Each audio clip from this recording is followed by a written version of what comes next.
Hello everyone, welcome to my kitchen. તો મિત્રો, આજે હું તમારી સાથે શેર કરવાની છું ચણાના લોટમાંથી બનતી સેવની રેસીપી। તો આ રેસીપી ખાવાની ખૂબ જ મજા આવે તેવી છે, એકદમ મીઠી એવી છે।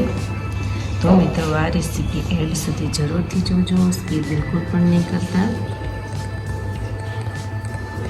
તો મિત્રો, મારી ચેનલમાં હજી સુધી નવા હોય તો મારી ચેનલને લાઈક કરજો, શેર કરજો, સબસ્ક્રાઈબ કરજો અને મારા આવા જ નવા વિડીયો જોવા માટે બેલ આઇકોન બટનને પ્રેસ કરજો, જેથી કરીને તમને મારા નવા વિડીયોની નોટિફિકેશન સૌથી પહેલાં મળે।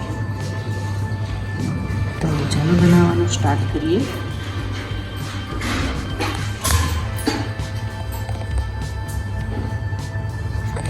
તો તમે જોઈ શકો છો કે મેં ગુલાબ બેસનનો ચણાનો લોટ લીધો છે। તો હવે તેને આપણે કટિંગ કરી અને એક બાઉલમાં લઈ લેશું।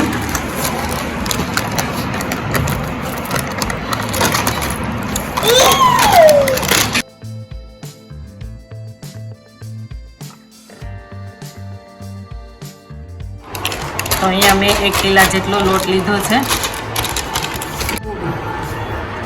તો અહીંયા સ્વાદ અનુસાર મીઠું એડ કરીશું। તમને જેટલું મીઠું ભાવે એટલું એડ કરવાનું।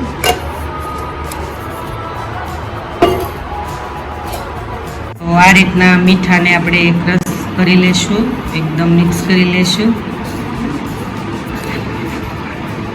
અને હવે પાણી એડ કરતા જશું અને લોટ બાંધતા જશું।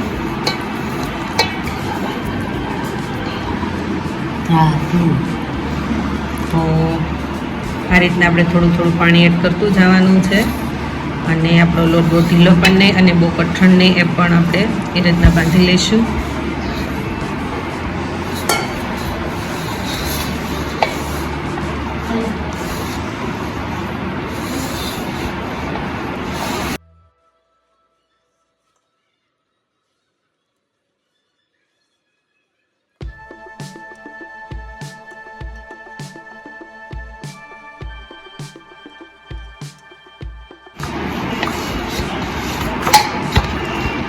તો તમે જોઈ શકો છો કે આપણો જે લોટ છે એ એકદમ ઢીલો પણ નહીં અને બહુ કઠણ પણ નહીં, એ રીતના બાંધી લીધો છે। તો હવે તેને આપણે બનાવવાનું ચાલુ કરીશું।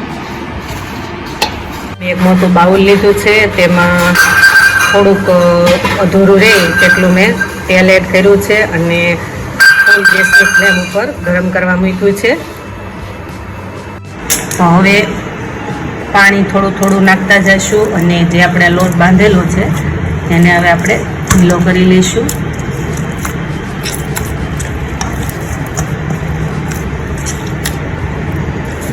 આ રીતના લોટ બાંધી અને પછી 5 મિનિટ રહેવા દેવાનો અને પછી આ રીતના પાણી એડ કરતું જવાનું અને એકદમ સરસ એવો આપણે સેવ પડે એવો ઢીલો લોટ કરી લઈશું। અને આ સંચો લીધો છે અને બહુ ઝીણી પણ નહીં અને બહુ જાડી પણ નહીં, એવી મેં જાળી લીધી છે, તે એડ કરી દીધી છે આમાં। હવે આપણે થોડું તેલવાળો હાથ કરીશું અને આ રીતના એકદમ સરસ ઢીલો એવો લોટને મસળી લઈશું। તો તમે જોઈ શકો છો કે આપણો જે લોટ છે તે એકદમ સરસ એવો ઢીલો અને એકદમ સરસ બંધાઈ ગયો અને સોફ્ટ એવો થઈ ગયો છે। તો આ રીતના આપણે થોડો લોટ લઈશું। તો હવે સંચાની અંદર આપણે બધી સાઈડ જે તેલ છે તે લગાવી લઈશું અને આ રીતના લોટને આપણે સંચાની અંદર ભરી લઈશું।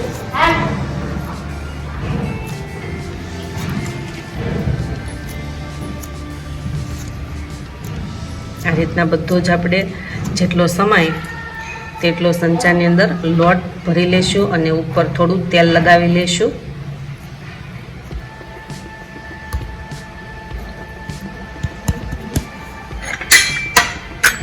અને ઉપર આ જે ઢાંકણ છે તે સંચાનું બંધ કરી દઈશું।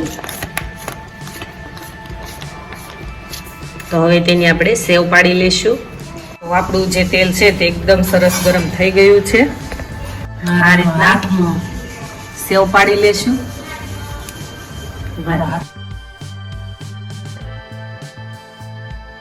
સંચાને ફેરવતા જાશું અને આ રીતના સેવ પાડી લેશું.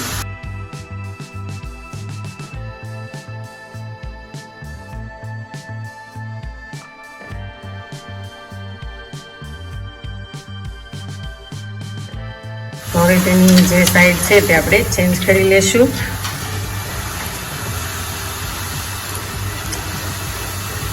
તો એકદમ સરસ આવી આપણી સેવ પડી ગઈ છે.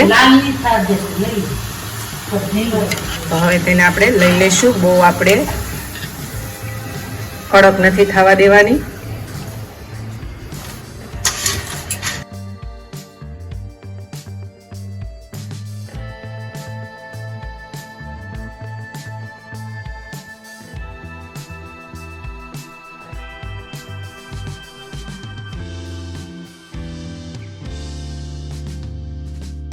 તો મિત્રો તમે જોઈ શકો છો કે આપણી ચણાના લોટમાંથી એકદમ સરસ અને મીઠી એવી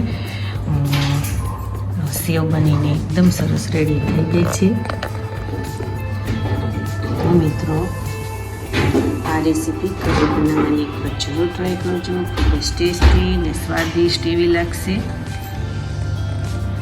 આ સેવ તમે નાના બાળકોને લંચ બોક્સમાં પણ આપી શકો તેવી છે. સવારના નાસ્તામાં પણ ખાઈ શકો તેવી એકદમ આ ટેસ્ટી સેવ છે.